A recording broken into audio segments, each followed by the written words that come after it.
Our speaker.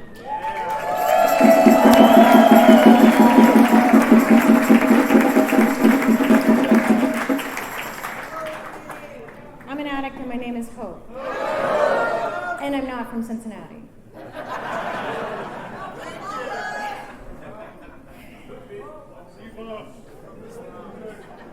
Our speaker tonight is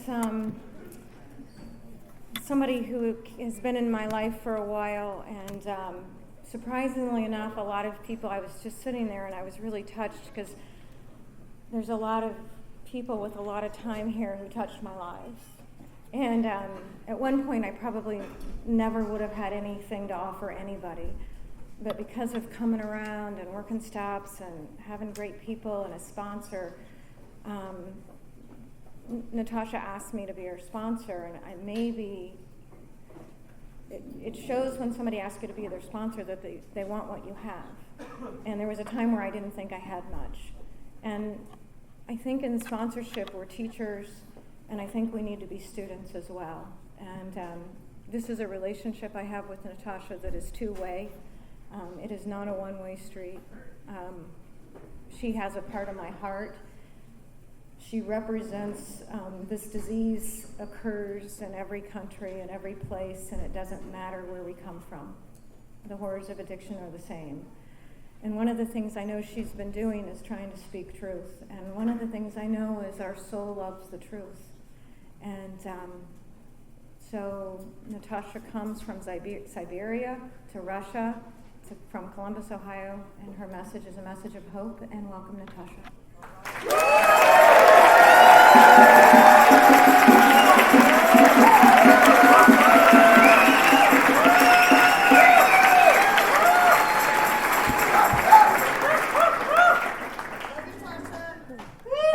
Hi family, I'm an addict named Natasha.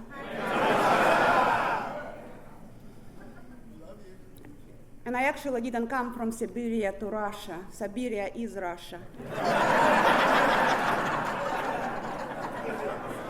I love you, Hope. She never can get it straight.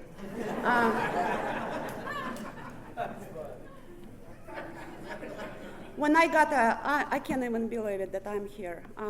When I got call from, and I see it's West Virginia, and it was probably in June or July, I looked at it, and I'll be really honest with you, I clicked, I'm not gonna answer this.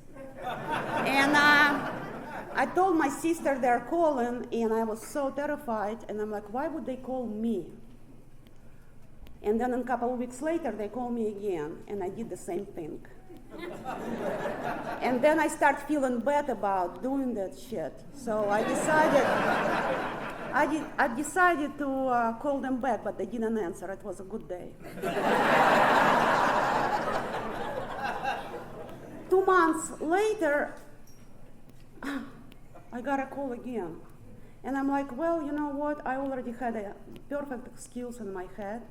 And I thought they're gonna ask me to be at those workshops. And I knew I'm not going because I have a lot of going on and I wasn't planning to come this weekend. And I didn't answer again. But 5 minutes later, I called back and I said, we've been playing phone tag for a while. And I'm Natasha, and he said, Natasha, we would like you to be a main speaker on Saturday night. And I almost said, I believe you made a mistake. I'm so shaky, I'm so scared shitless. Do you understand what I'm saying?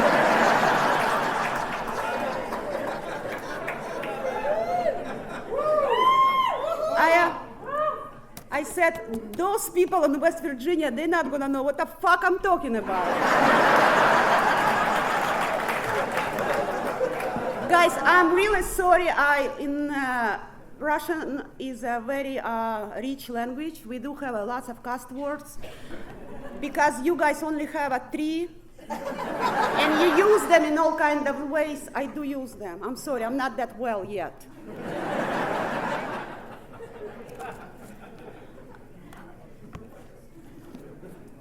I just need to remember that I do have a message, and I hope I'll be able to help at least one addict in this room.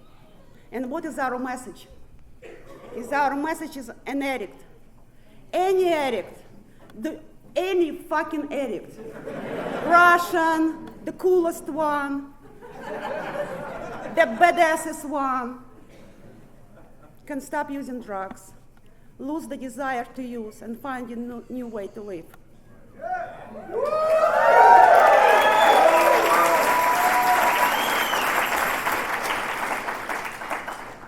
There are gonna be drugs in my story because I want people identify. When I came to First Narcotics Anonymous, if I didn't hear you sharing about where you came from, I wouldn't fucking stay.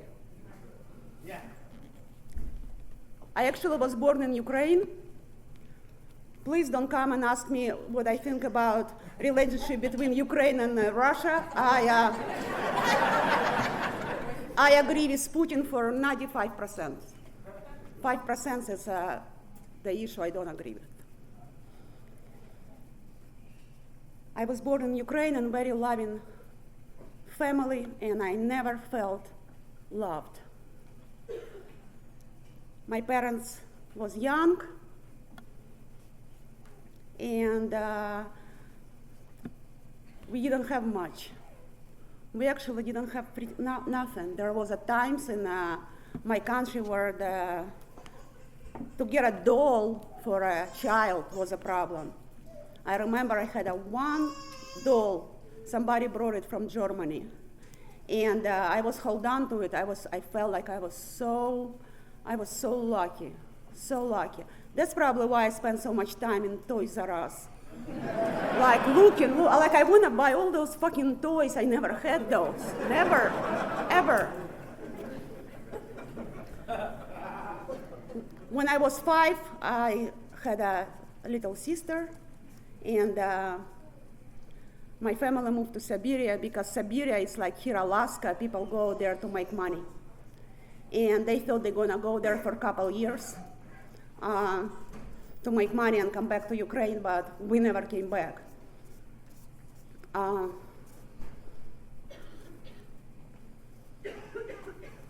I grew up and I always wanted to be like my sister. She was the funniest, she was the beautiful, she was the cutest baby, and everybody was keep saying it. And I wasn't pretty baby.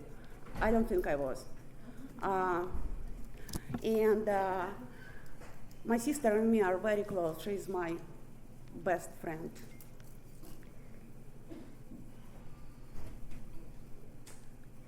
And I grew up angry, very sad, very feeling so unloved. As long I remember, as long my mom and dad remember, I was the saddest child. And it's funny how my sister and me, we, from the same family, we had the same vacations, I never was physically abused, but emotionally, I heard a lot of time, why can't you be just like your sister? Why can you have to be always like that rebel? Are you stupid? And me and my sister shared about that stuff today, and she said, how come you don't remember how great it was and how wonderful it was, the vacations and stuff? And it's like two people perspective, and I have no clue what the fuck is she talking about. And I remember it was fun, but I wasn't fun. There was something inside of me, always crying. There was something for me, wasn't enough. I started reading very, very young, and I was so obsessed with reading. I fell in love with reading books. Every book I read, it's me. Every book and I never wanted to be fucking doctor, teacher, some professor. I wanted to be a badass Russian mafia, something this. Money, I live on an island. I remember I would just get in that mode of the fantasy world. And I just see it and I can't hear you, can see you, and I'm somewhere else. I never liked where I was at that moment.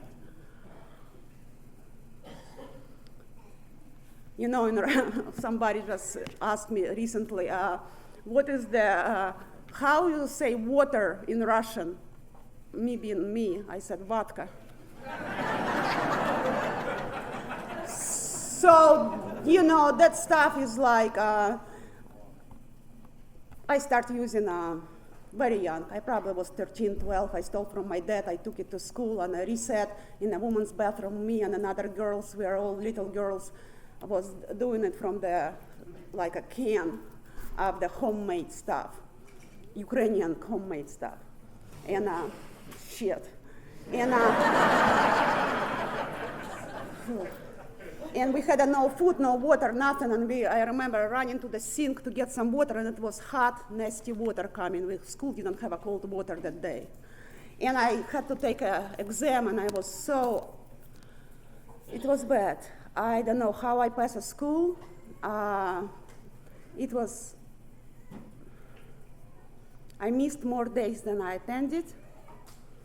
In 12th grade, well, you guys have 12th grade. I don't remember what we had, 10.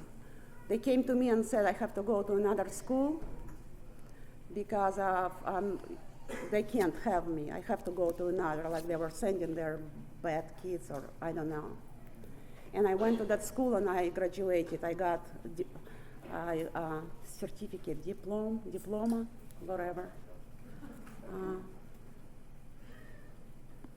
I was 15. And I was out of shape, out. Missing home, running away, always fucking wondering why my mom and dad keep looking for me. Like, don't you understand I'm okay? Don't you understand I'm all right? In one of those runs, we ran with my friend to another city, and something happens, and there was a moment in Russia for a while that snatching, how you say that? Girls walking from the streets and getting them in a car and taking them away was a norm. And nobody would go to police, nobody would tell their parents or teachers. It was a shame, and it was a really, really, really like, we keep it this, it's a fucking secret.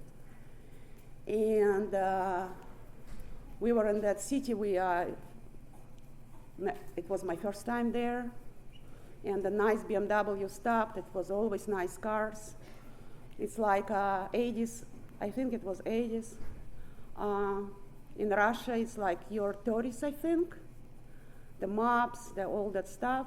And we were snatched, and we were taken to some place, and I just wanted to die, just thinking about what is gonna happen. I never thought they're gonna let us go.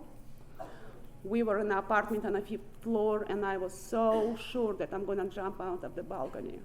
I was 15 years old. But they let us go in the morning after being raped over and over, and I never told. We came back to my city, and we never talked about it. My sister was 5 years younger than me. It really fucked me up. It fucked me up to the point of that I didn't want to go outside anymore. I was afraid somebody would find out. After being raped in Russia, you immediately consider as a whore. And I was locked in my place. Me and my sister, we grew up so close. We didn't have much. We only had 2 rooms. You guys say two bedroom, it means 3 rooms in your language. 2 rooms in Russia, it means 1 bedroom, but we consider it as 2 rooms. Mom and dad would sleep in a living room, family room, and me and her was in a tiny bedroom. And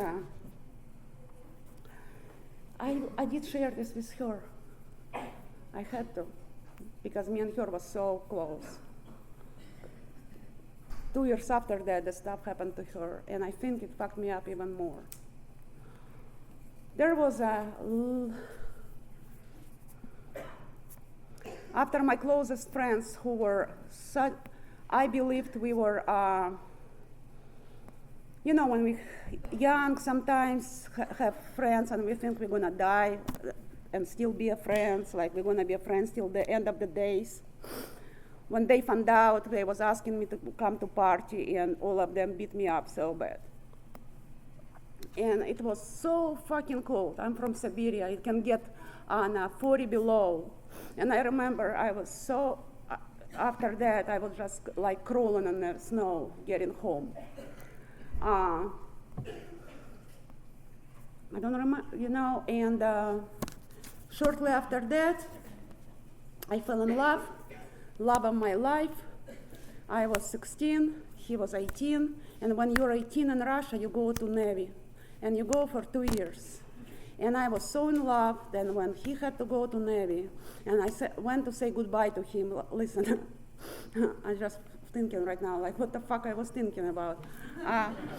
Their train, where they get all the soldiers to get on a train, and the train was leaving, and I'm like crazy bitch, running and jump on the train. And I jumped on a train, and I really jumped on a train, and trains keep going. Oh, sorry, and I'm like I'm going to the army with you. One of the officers found out, and they actually told me that I have to get out on the next stop, that he understands, he will let us talk to each other, but I have to go. That's how much I loved that guy. He was a badass. I always like bad boys.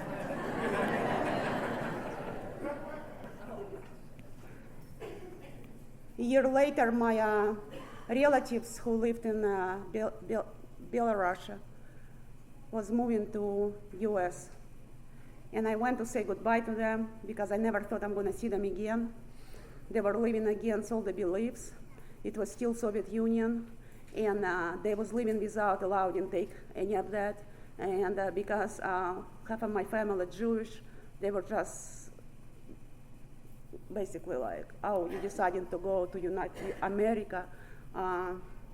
So I went to say goodbye to them, and I met their neighbor, who was really good guy. I knew him 2 weeks and before I had to go back to Siberia, he asked me to marry him. I just turned 18. He asked me to marry him. I said yes. Months later, there was a wedding. I was the most miserable bride at the wedding. The day before, I told my mom, we need to cancel that. I don't know what the fuck I'm doing. She said, no, he's just such a good guy. As long as he loves you, it's going to be all right. What a bullshit. A year later, I already had my son, and I had a divorce. And I went back to Siberia. And when I went back to Siberia, my first love was out of Navy, and we hooked up again. And he introduced me to my drug of choice. I knew there was something going on with him because some days during the day he would be, in the morning he's miserable, angry as fuck, and then he leaves, he comes back, and he's loving, caring, and baby, baby, boo, boo, boo. I'm like, wow, what a change. I love you and all that. And he begged me to try. He begged me and begged me and begged me and begged me. And I remember my son was 9 months old, and I put him down on a bed, and I said, okay, let's do it. And the next day, I begged him to go get more. I begged him, that stuff that you brought yesterday, can we get more? And after that, I don't remember a lot. It got pretty bad pretty soon. When I went to my first Narcotics Anonymous, people at the meeting said, oh, you guys have a crack too? I said, crack? Nobody's smoking crack in Russia, we're shooting dope.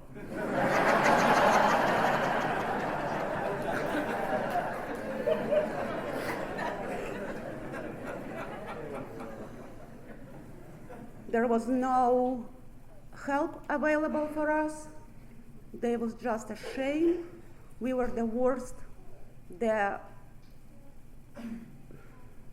lowest people. We wasn't considered as people.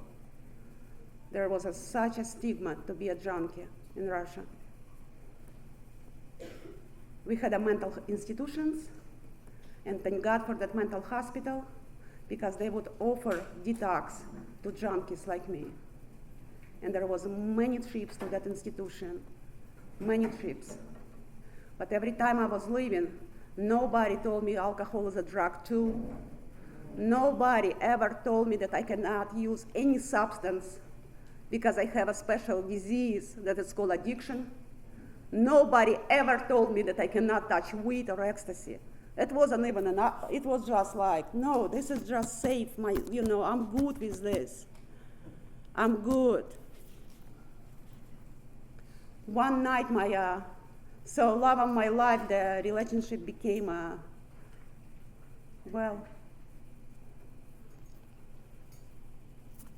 abusive, awful, hateful, and lots of times I thought, why could you just die?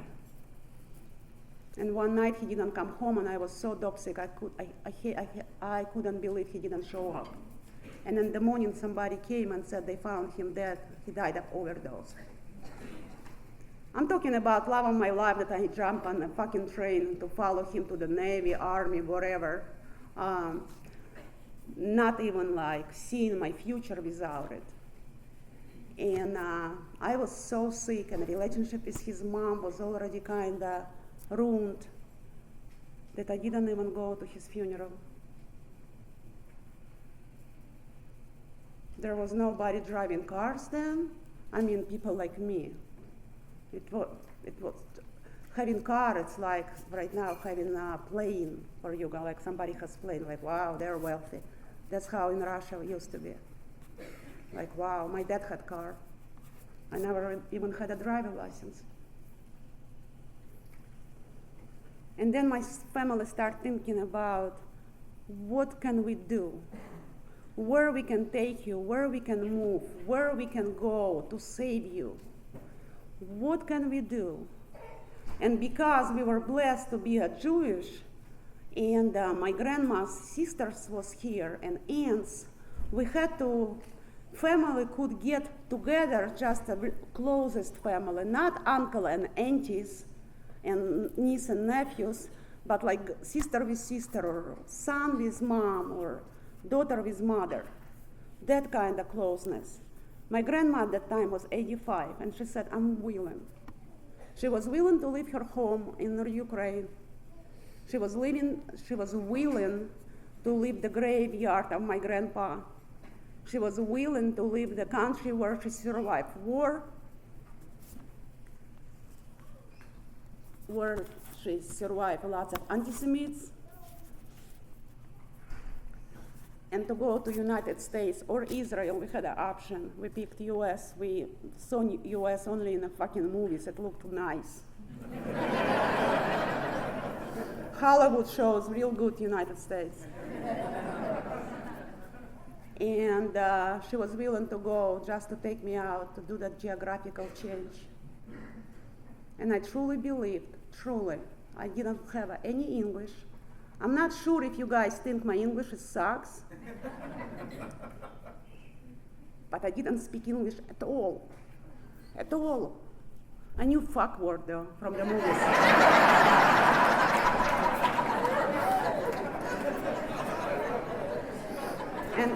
and motherfucker.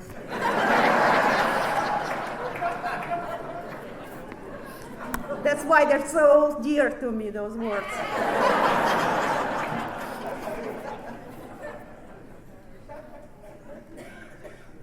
I was saying my junkies friends goodbyes, and I said, I'm gonna have a different future.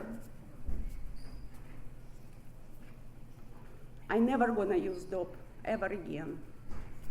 I don't know anybody there. I don't speak English. They said, oh, honey, I was so sure that that's it. The addiction is gonna stay in Russia. That's it. But just in case, when I was new, I hear all those words.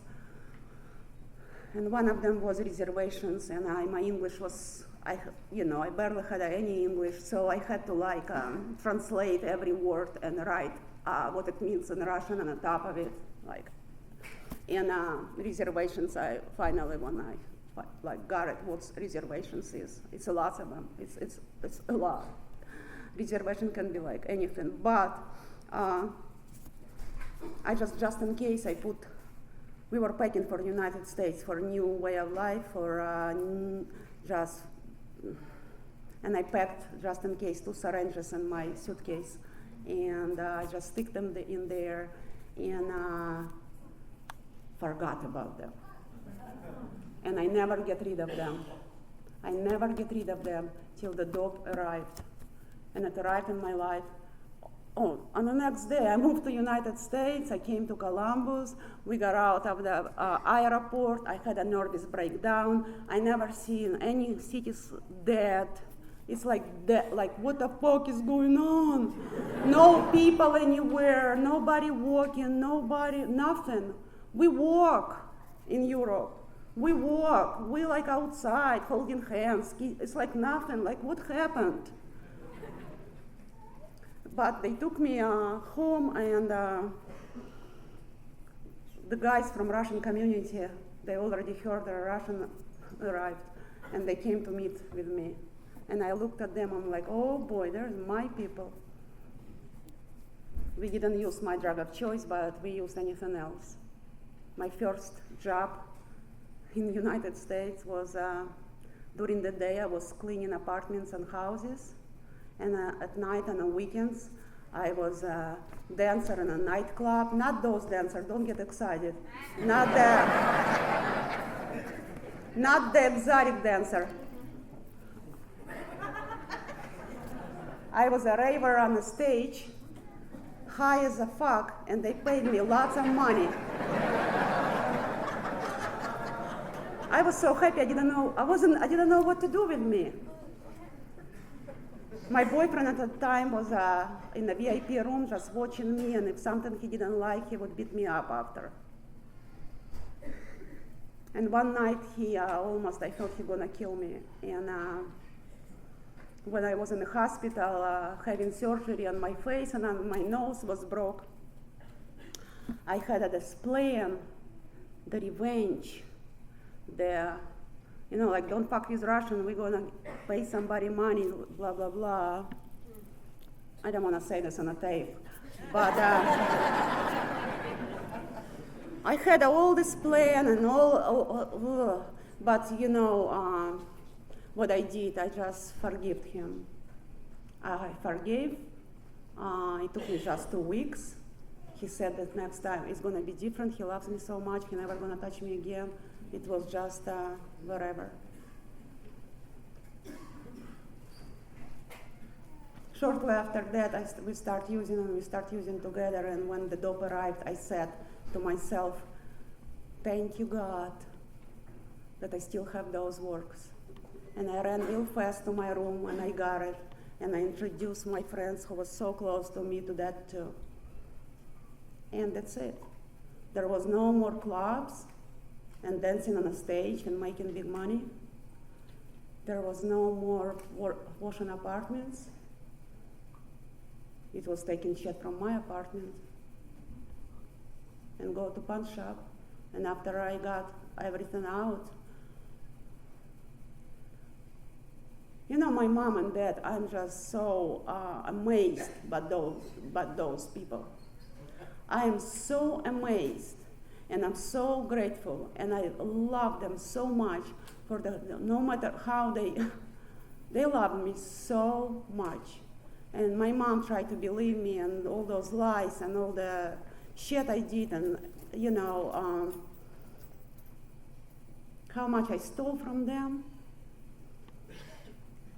If I couldn't find money, I would steal from fucking Nordstrom Macy's credit card and take dope dealer to shopping in Nordstrom.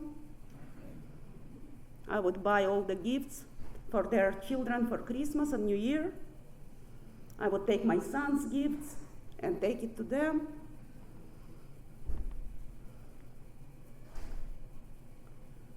One day, mom showed up, knocked on the door, and said, I'm taking him. I think you'll be all right for a couple of days without him. I said, are you fucking kidding me? Where are you taking my child? While I was bitching, I was packing his stuff. And I gave him stuff, and he left, and it wasn't 2 days. He was 9 years at that time.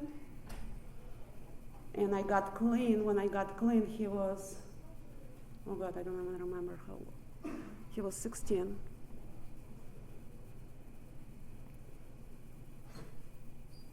Isolated from the world, every minute. I remember when dope really worked, when dope was a solution, and we do say that a lot. But I remember when I hated every fucking minute of fixing it, of trying to stick it, and there was no way to stick it. And I hated so fucking much, but I just couldn't stop. I just couldn't fucking stop. That's called powerlessness. When I knew I'm gonna hold on to this check, because I already bought a money order, and this is money order going to pay my gas bill, but I'm not riding on it gas. I'm like waiting for the morning to see, and then in the morning I'm driving back to BP like crazy to return that money order. It was many times like that. I was on a list in most of the Columbus pawn shops. My name was on a list not to take stuff from me because I was bringing a lot of stolen stuff. It was my thing. And something stuck with me from being from the country about it would be tricking. It was like the worst thing. So I would steal. I would constantly in and out of the big stores, travel to look for stores. I went to rehab, and I went to rehab, and through all that, I had 19 treatment centers. It wasn't treatment centers; it was just a detox because my government health insurance would cover only 3 days of detox. In 2003, my parents had to send me back to Russia for a detox because none of the treatments in Columbus wanted to accept me. One treatment doctor came out and said, honey, there's nothing, we can't help you. You need to go to longer treatment. I went to Russia and I didn't stop. It was always same. The boyfriend is there. What happened is God happened. What happened is finally, and this is crazy. People who knows me, I'm from country where God wasn't exist. Government was God. There was I didn't even knew I was a Jewish. There was synagogues was destroyed, churches was hidden, and people who was praying, we were making fun of them. We really did. We would think they're crazy. This lady is praying, she's crazy. And today I really can say the higher power showed up, and he got busted and went to jail.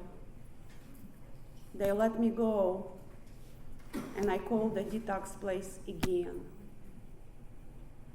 And I think as soon as they hear my voice, my accent, they just immediately put me on a voice message. And I don't even know how many voicemails I left, and nobody was calling me back, so I went there, and I sat outside, and I was waiting for supervisor to show up to beg her to take me again. And when she came, she said, Natasha, what's gonna happen, what's different gonna happen this time? And I don't know, I think I told her same story. I would always say, I'm sick and tired, I've been sick and tired, I've been sick and tired. I heard that you guys told us when we were in detox, you would come with HNI. I was so confused in detox. This is absolutely ridiculous. You would say, get a sponsor. I thought it's a sponsor who give you money when you dope sick not to go steal. I really thought this is the person to give me 20 that I wouldn't go steal. And then they would say, get a phone numbers. Well, I got the numbers from all the junkies in detox. Get a connections. Once I left the detox with a crackhead, moved him in my apartment, and in a couple of days I was wondering, how come he left, took my $5, and I never seen him again. I was really wondering, what can you do with $5?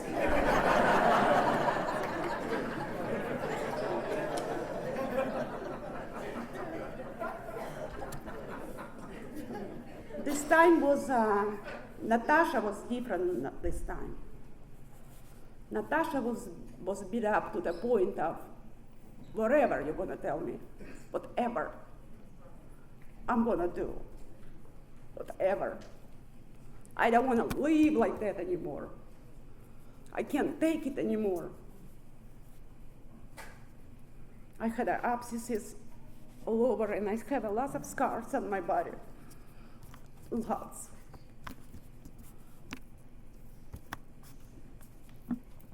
And I just smile sometimes at summertime and look and I'm like, wow, it's a great reminder, great reminder.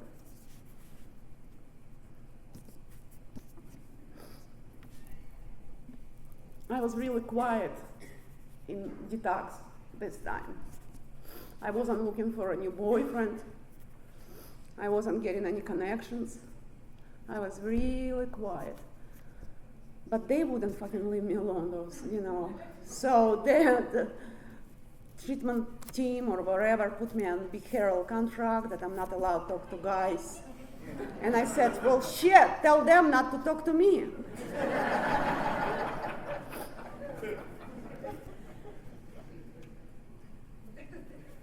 And I packed my bags, and I was leaving, and they stopped me and said, are you leaving again? And I said, yeah, this is bullshit, I'm gone. And I called my dad, and I said, Dad, can you pick me up and take me to a meeting? I got a schedule for meetings, and one of the people who worked there, she said, honey, you might need to check out Narcotics Anonymous. Do you know that, I don't know how I heard, well, I probably know under all these detox medications, I never even really comprehend that this is like a several different fellowship out there, because I tried another one. I tried. I couldn't wait to leave, and oh my goodness.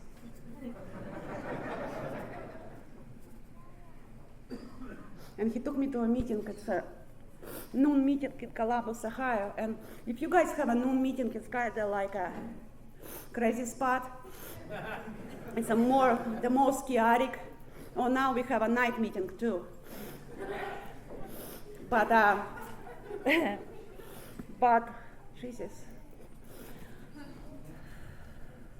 And I went to that meeting, and I walked in, and during clean time, they asked if it's anybody's first Narcotics Anonymous meeting. And I raised my hand, and I said, my name is Natasha, and I'm an addict. And the whole room got up, and the whole room came to give me a hug. And the whole room, I was absolutely amazed. I was really scared. I felt very different. I wasn't just only one Russian in that meeting. I was only one white girl at that meeting. I felt comfortable there. I felt very, very comfortable there. My English was at I went to the meeting exactly to the place where I used to cop dope. I felt good there.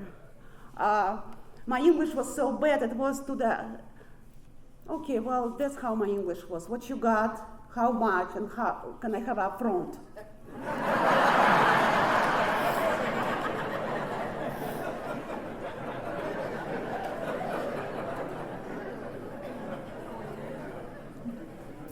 That meeting, I never put my name in the book as being as a home group member, but I went to that meeting every day for I don't know how long, my first year or my first few years.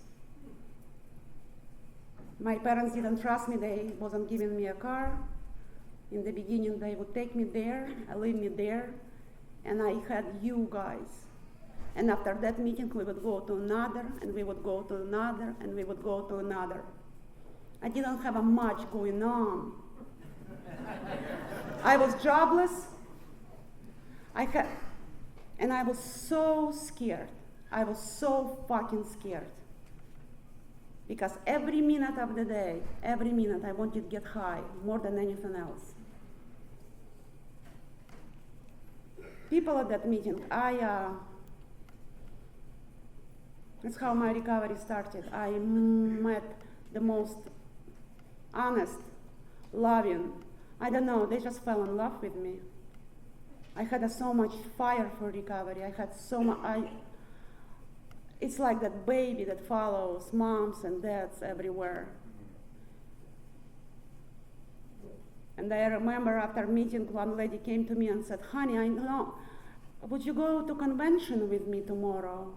And I never heard of convention, and I went with her, and I had a 34, or I don't remember how many days clean. I got out of the detox. I went to my first meeting when all the guys got up and gave me a hug. I saw one that I couldn't stand in detox. Every time I would go in detox, he's there smiling. I couldn't fucking stand him. And I ended up hooking up with him.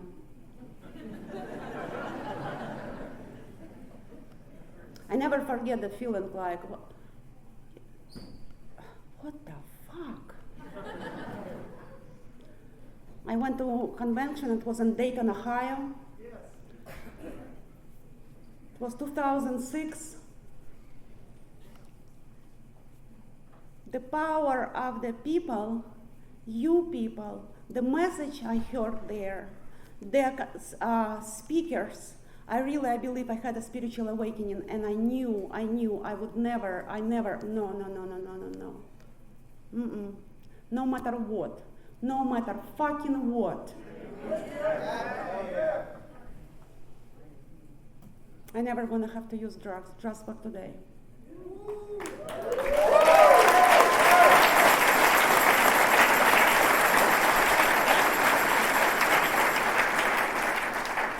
And I'm like, I never gonna go back to that dude because I don't fucking cannot stand him. And it fucked me up so bad that I became a lesbian.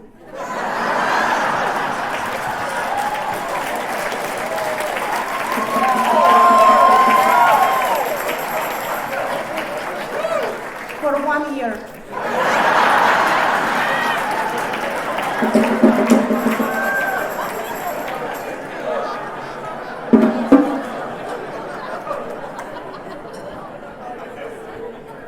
To protect myself from certain individuals, I said so many times I'm gay that I finally start believing that myself. And this year I had 2 girlfriends. They were absolutely awesome people, but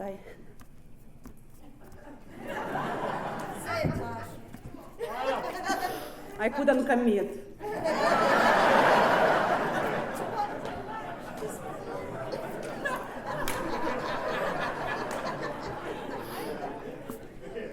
You know, when I got here and surrounded myself by with people, and I was language barrier, not able to talk, I had a chance to listen. And I would sit there and I just was like a sponge, just listening and getting all this information, and I need all that. And I was listening the traditions, and I was listening rumors and all that, and I would hear so many stuff and so many, and I would judge you. And I would judge old-timer who is 13-stepping, or talk about somebody who is doing this and doing that, and I would judge you. Be careful what the fuck who you're judging. Because in the end, I end up doing all that myself. That's right.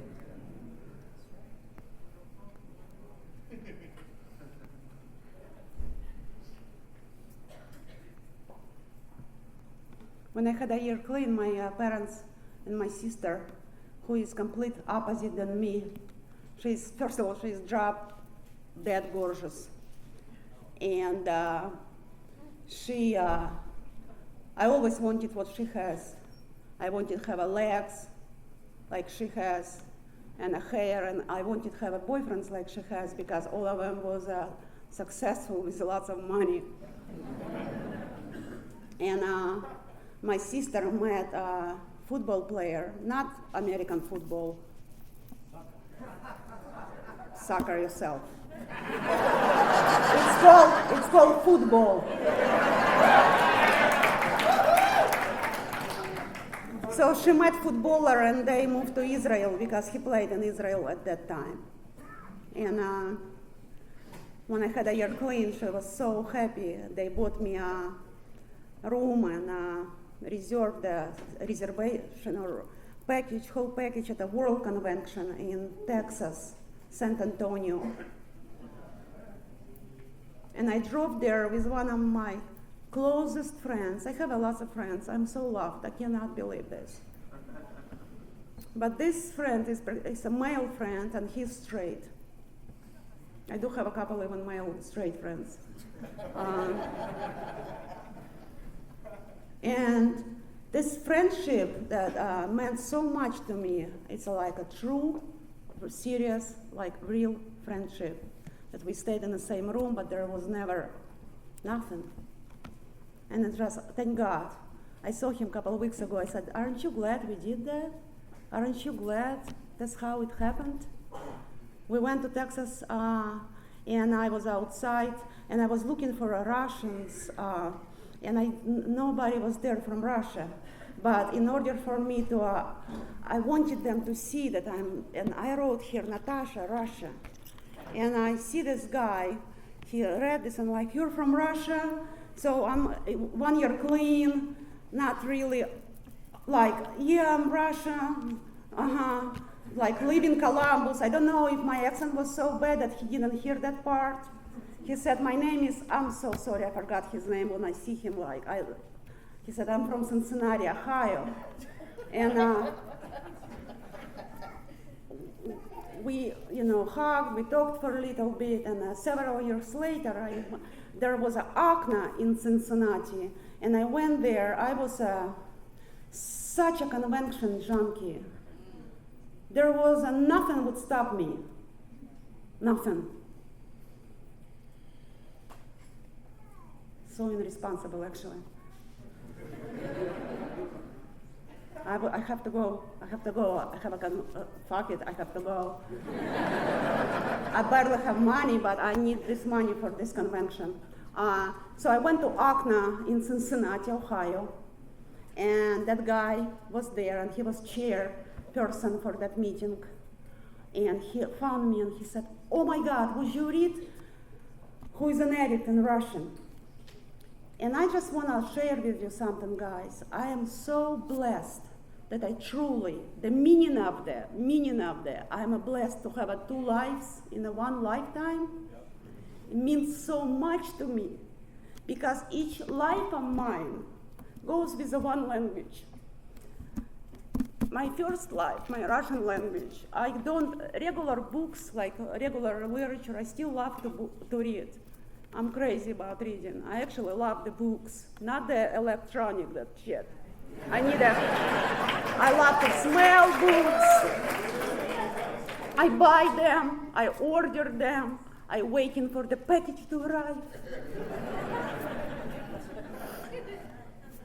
And I only read in Russian because it means so much to me, it touched my heart. When I got clean and started going to meetings, my Narcotics Anonymous language is in English. I don't know in Russian Narcotics Anonymous language. And this dude asking me, read Who is an Addict in Russian. I had my Russian friend with me who is also in recovery, my wonderful, dear, one of the best friends too. And we together kind of like translated. So and he introduced me. If there be, listen, I still feel bad after that. Still, he introduced me as a Natasha from Russia. And the people got crazy there. They thought I applied from Russia to Cincinnati for ACNA. I'm like, what the fuck is wrong with them? Why would I come to ACNA from Russia?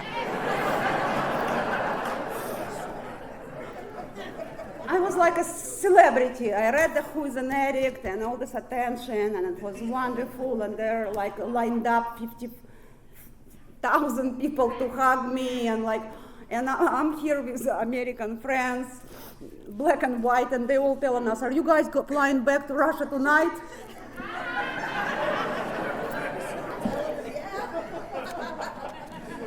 They said, yeah, we actually flight is leaving in an hour.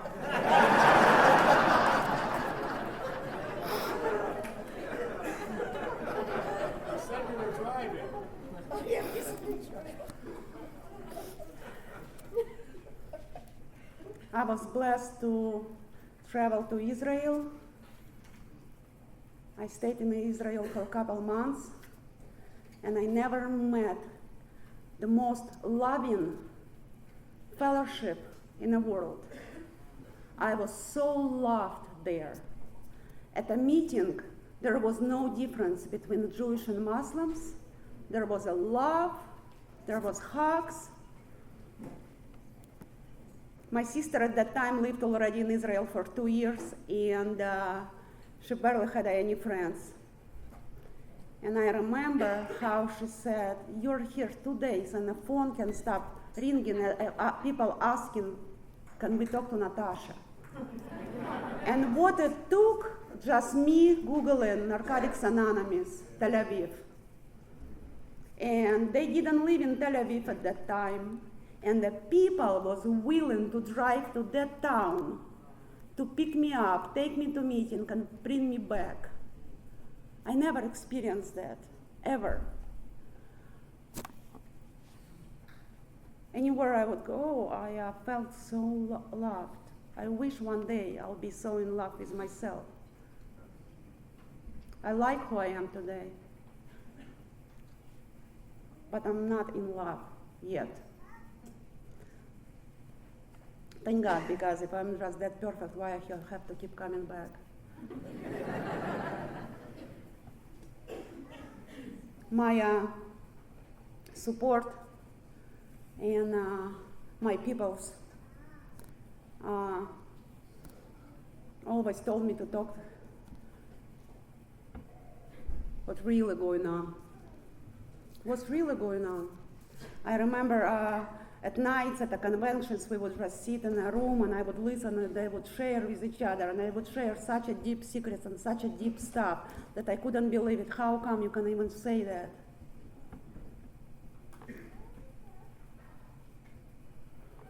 There are times when I am at a meeting and I hear sometimes people say we don't share shit at the meeting. We don't say everything at the meetings. Meetings is not the place where you have to share everything. Well, maybe it's not everything, but where I'm coming from, they were saying meetings is a safe place to share. And just girl, go to the fucking meeting and share about that.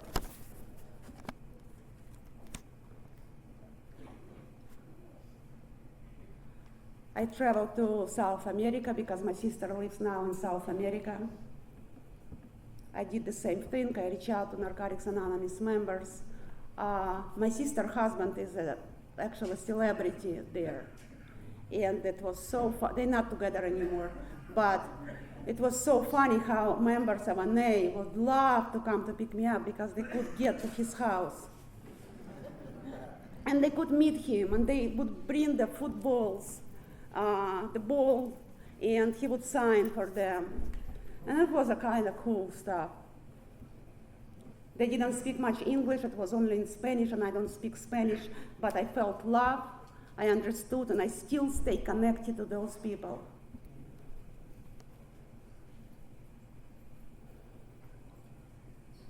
There are many people in this room right now. I'm looking, and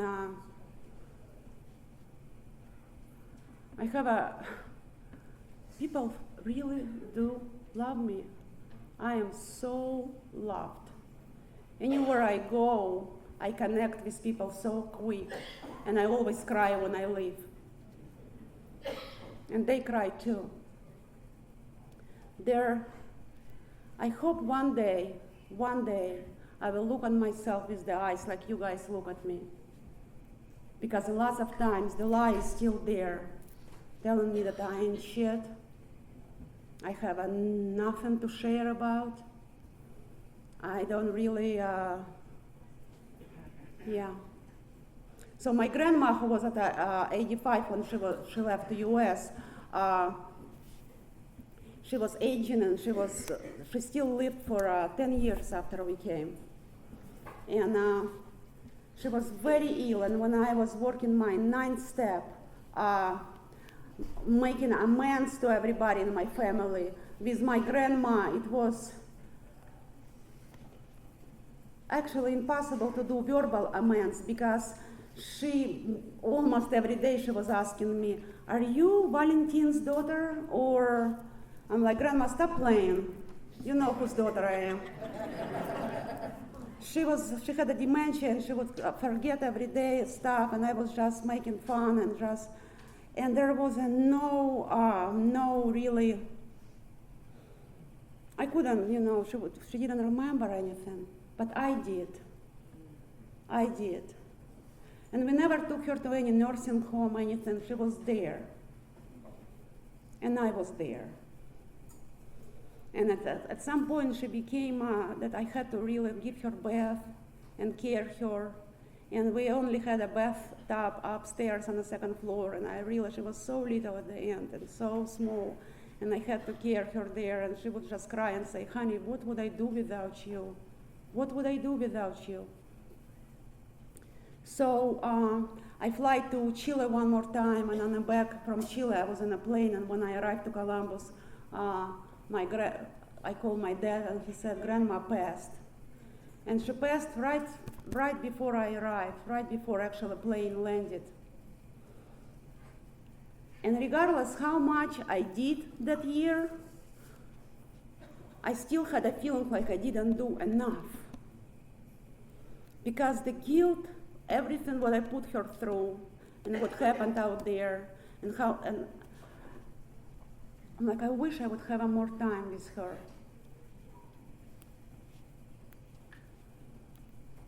My sponsor always say we suffer from a disease of not enoughness. No matter what I do, it's always, Natasha is not enough. This year has been really, really, really, really hard for me. In February, my mom got in a hospital. She had a surgery. They diagnosed her. They misdiagnosed her. They released her, and so she started getting worse and worse and worse. And 2 months after, she went to another hospital, and they diagnosed her with stage 3 cancer. And with the really, really, really, really quick time of period, my mom didn't look like my mom anymore. She's beautiful. And I really thought I'm gonna lose my mom. Really. Hospitals, surgeries, and I just wanted to, that's only what I was praying, that my mom would have more days and more years, that I can be there for them, to show them how much I love them and how much I appreciate. And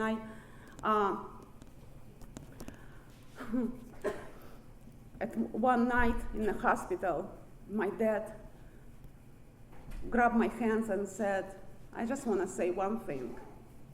In the whole our family, you are the most honest, the most successful, the most respectful, the most loving, and my real daughter. I'm so proud that you're my daughter." Me. My family loves Narcotics Anonymous. My family knows most of you. My family adores Narcotics Anonymous. My family wants me to go everywhere and talk about Narcotics Anonymous. You need to tell them. I used to, earlier in recovery, I was thought I can save a world. couple years clean, and every newcomer, I want to drive miles to pick them up, beg them to come to meeting, drag them out of the house, give them the reasoning and why and what, and I don't do this anymore. What I learned, I had experiences in my recovery that the more I would be involved in helping somebody, they would never stay clean. And it was driving me crazy. I would take it personally. I would take a newcomer to the meeting and I would watch them the whole meeting, how they react on a speaker, if they playing with the phone or not. I want to knock them in the head. Driving me fucking crazy. Maybe it's something has to do that I worked for a very long time in treatment center. I don't do that anymore. There are people come here and stay and grateful without Natasha's involvement. I mean Natasha's control. I'm here to carry the message.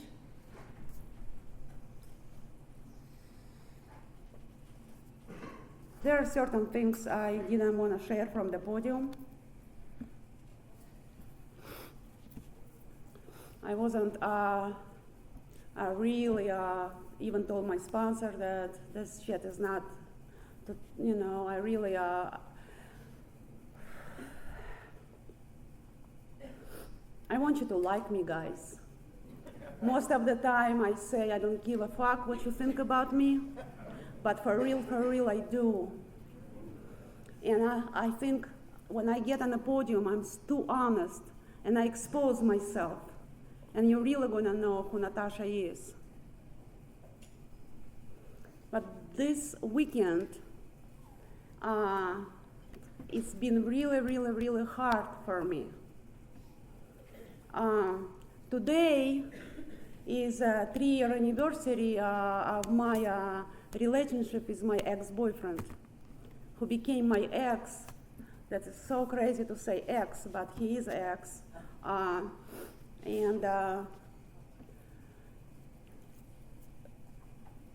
month ago or a couple months ago, we decided to split up. And it's the hardest thing I ever done, because we decided to split up with that having feelings for each other, and feelings are so deep and so serious, and I truly love this guy. And if you want to get a guy, get a room in Ripley and invite them. 3 years ago, I had a room, and I wanted to give him a key and him to invite his friends. He said, "Oh girl, no, I'm staying with you." He's twice younger than me. And we stayed in a room, nothing happened, but we couldn't get back to Columbus, and something happened.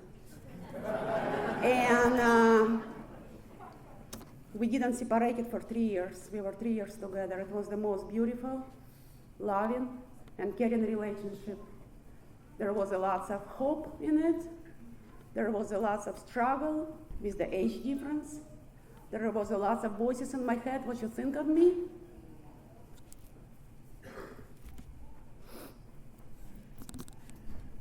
But I tried so hard, and I worked so hard. And, one day he loves kids, he loves babies, and I hate babies. And my son may have a baby in a couple of years. Fuck, I'm gonna be grandma and have my baby. I love dogs and cats. Why can't we just have dogs? But I have to respect his wish.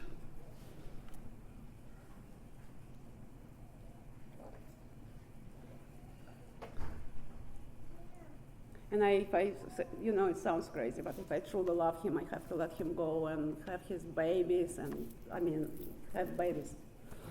So he left a month ago, I got a cat. I'm like a fucking...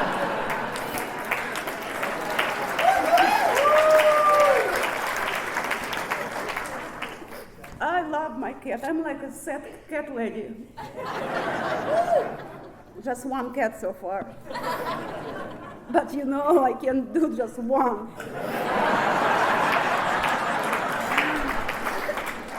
So keep an eye for Russian blue. If somebody knows where to get Russian blue, I can do 2. Just 2.